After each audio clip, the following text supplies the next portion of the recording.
Hi, I'm Brenda Thompson, registered dietitian and owner of Life Skills Nutrition. In this segment, I'm going to talk about 10 steps to spotting a fad diet. The first one is, does the diet not include recommendations from a registered dietitian or even a physician?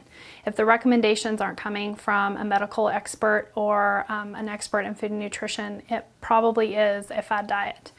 Number two, are there dramatic statements like it's a miraculous diet, it's a cure, it's new, never been used technique for weight loss. If it's never been used before, then it probably is definitely a fad diet.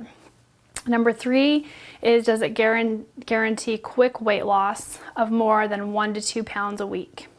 Number four is eliminating food types from your diet, such as eliminating carbohydrates, eliminating grains. Some fad diets eliminate all fats, including the healthy fats, and sometimes they even eliminate fruits. The fifth thing is offering restrictive meal plans that do not consider your own personal food preferences or dislikes. Who wants to follow a menu plan and consume food that they don't like? If you want to lose weight, you should be able to consult with your registered dietitian so that he or she can help you find a meal plan that works best for you so that you can make a healthy lifestyle change. Number six is, does it push supplements and or food replacements, especially those with warnings of danger? You definitely want to stay away from those because you don't want to have lifelong complications such as kidney or liver failure. Number seven, the diet claims are too good to be true. If you can lose 10 pounds in 1 week, that's too good to be true. We all wish that we could have that, but it's just too good to be true. And if we lose that 10 pounds in 1 week, we're probably losing water and muscle. And our goal is to lose fat. 8, only one research study has been conducted on the claims and the research has not been reviewed.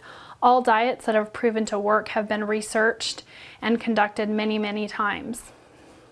Number 9, the company or the people selling the services are not professionally and personally invested in teaching their clients how to live a healthy lifestyle.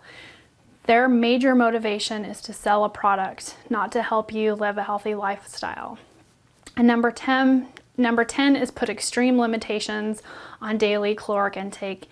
Anything under 1,200 calories, even 1,200 calories sometimes, depending on your height and weight, can be very, very restrictive. So consult your doctor and your dietitian to see which would best fit for you.